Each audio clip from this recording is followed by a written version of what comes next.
Matan gente y después se visten de angelitos y de corderitos. Y después vienen los gobiernos de derecha del mundo a decir, Maduro, suelta no sé quién. No, primero no me corresponde, le corresponde a la justicia. Primero y principal. Y si fuera por mí, no, tienen que pagar sus crímenes. Nicolás Maduro se niega a liberar a los presos políticos. El heredero del chavismo advirtió que no tiene intención alguna de liberar a los opositores detenidos arbitrariamente.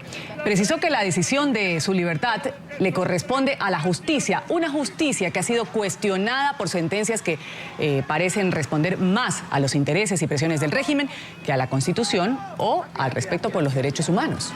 La libertad de los presos políticos venezolanos es una de las exigencias que llevó a Leopoldo López, encarcelado desde hace más de un año, a iniciar la huelga de hambre que finalizó este martes, luego de que el Consejo Nacional Electoral diera a conocer la fecha para los comicios parlamentarios fijados para el 6 de diciembre.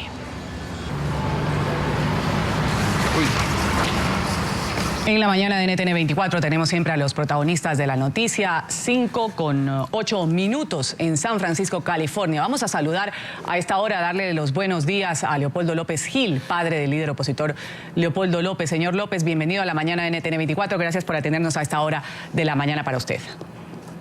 Muy buenos días. Que tengan ustedes también un día muy bueno el resto. Señor López, en primer lugar, preguntarle sobre el estado de salud de su hijo Leopoldo. ¿Qué información tiene ya casi 24 horas después de que haya decidido levantar esta huelga de hambre? Lamentablemente no tenemos una fuente fehaciente para darnos un estado de salud correspondiente a lo que puede ser una opinión científica, médica. No nos han dejado pasar a ninguno de los médicos privados que han ido tanto con Lilian, su esposo, como con Antonieta, su madre, y se niegan pues a dejarles pasar. Hasta ahora los médicos que supuestamente le han visto, le han atendido, son los médicos de la prisión o del Ministerio Público, y no tenemos una fuente nuestra que nos pueda certificar que el estado de salud es el que deseamos.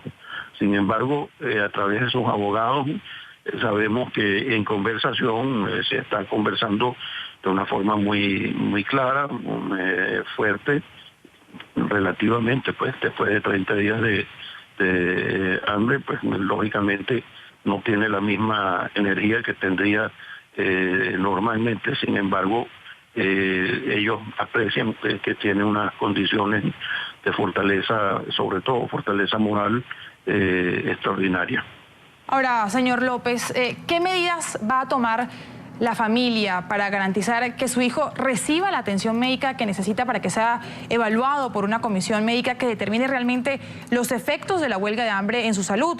Nosotros hemos consultado aquí en NTN 24 especialistas y ellos han asegurado que después de un mes sin ingerir alimentos como los tuvo su hijo, el cuerpo comienza a tener daños irreversibles. Sabemos que sus hijas han enviado una carta a la Cruz Roja Internacional solicitándoles que intercedan, que vayan hasta la prisión de Ramo Verde para evaluar la situación médica de Leopoldo. Pero ¿qué medidas van a tomar ustedes para que realmente esto se traduzca en un hecho, algo que es necesario además? Bueno, mis hijas, como usted bien lo dijo, lograron poner en circulación una petición que fue firmada por casi 40.000 personas solicitando la intervención de la Comisión Internacional de la Cruz Roja para visitar a Leopoldo. Tengo que advertir que desde el año 2012 no se le ha permitido a la Comisión Internacional de la Cruz Roja visitar a las prisiones de Venezuela, no solamente a los presos políticos, sino a las prisiones en general. Es una condición que desde la Convención de Malta debería de aprobar inmediatamente el gobierno. Sin embargo, pues ha hecho caso omiso de eso. Esta petición se le ha entregado a organismos como la OEA, se le intentó entregar a la UNASUR, para que ellos a su vez hagan presión sobre el gobierno de Venezuela y les permitan. No es otra objetivo, sino una misión humanitaria. Y no vemos por qué a veces el gobierno se empeña en decir que las misiones humanitarias son injerencias en asuntos internos. Lamentablemente, esta es otra vez la situación que se da hasta con la Cruz Roja. Y cuando esto sucede con la Cruz Roja Internacional, lo que ha sucedido ya, como usted bien lo describe, quería preguntarle, señor López, ayer escuchábamos a su nuera Lilian Tintori, que decía que en cumplimiento del Código de Ética Médico y a la Declaración de Malta, ya se debió exigir que un médico privado adelantara su evaluación, ya se lo ha exigido también. Esto, normas para el trato de personas en huelga de hambre. Lilian Tintori habló que se ha violado todos los derechos humanos con su esposo. ¿Ustedes como familia tienen esperanzas de que esto cambie, se cumpla con esta Declaración de Malta sobre la evaluación médica que necesita su hijo?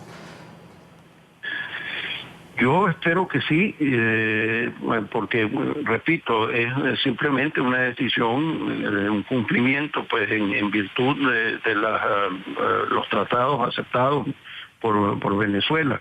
Yo quisiera que recordarles a las personas del gobierno ese dicho de nuestra religión que dice: no le hagas a otros lo que no quisieran que te hicieran a ti. Alguna vez la gente, sobre todo la gente de izquierda, cuando estuvo en condiciones de prisión por razones políticas, siempre fueron muy efectivos buscando el amparo de estas instituciones internacionales, y la mayor parte de las veces lo lograron. Entonces no veo cuál es la justificación para no lograrlo en el caso de Venezuela, cuando precisamente un gobierno que dice ser socialista, humanitario, que pone a las personas primero que las instituciones, debería de ocuparse de dejar entrar no solamente a los médicos, sino a los sacerdotes, como también se le ha impedido la entrada. Estamos hablando aquí en la mañana de NTN 24 con Leopoldo López Gil, padre del líder opositor detenido en Venezuela, Leopoldo López. Señor López, si bien la fecha de las elecciones era una de las exigencias de Leopoldo cuando inició su huelga un mes atrás, también era la libertad de los presos políticos. Un hecho además que, como acabamos de escuchar de voz de Nicolás Maduro, parece no estar cerca. Entonces le pregunto, ¿cuál es la vía? ¿Qué le queda a Leopoldo y a los demás presos políticos? ¿Resignarse? No, yo creo que por lo contrario, bien lo dijo el presidente Quiroga en el comienzo de su programa, el sacrificio de Leopoldo y un centenar de otros venezolanos, incluyendo otros presos políticos, significó que la mirada del mundo se volteara sobre Venezuela y entendieran pues las condiciones que rigen el país, que no son exactamente las democráticas, no son exactamente las deseadas, y además acordadas en instituciones como la Carta de la OEA, etcétera, etcétera. Yo creo que se ha logrado muchísimo. También se logró la liberación de algunos presos. Eso está pasando un poco por debajo de la mesa, pero sí se ha logrado la liberación de algunos presos, y sobre todo los muchachos más jóvenes que son los que más duelen, pues le están tocando la juventud innecesariamente a estos jóvenes simplemente por el hecho de haberse manifestado en contra del gobierno. Yo creo que la frase de Leopoldo es muy cierta. Al ponerle fecha a las elecciones también se le puso fecha al cambio. No es una cuestión de desalentarnos, más lo contrario, creo que nos ha llenado de energía y prepararnos todos unidos, fuertes, para lograr pues la victoria que todos deseamos en esas elecciones. Vamos a agradecer las respuestas que nos ha dado a esta hora Leopoldo López Gil, padre del líder opositor Leopoldo López, encarcelado más de un año en Venezuela, quien ayer decidió levantar una huelga de hambre que emprendió durante 30 días él y otras personas para exigir, entre otras cosas, al régimen de Maduro que ponga una fecha para las elecciones legislativas en este país. 5 de la mañana con 15 minutos en San Francisco, en California, donde está el señor López. Le deseamos un buen día y gracias por habernos acompañado aquí en la mañana. Muchísimas gracias a ustedes.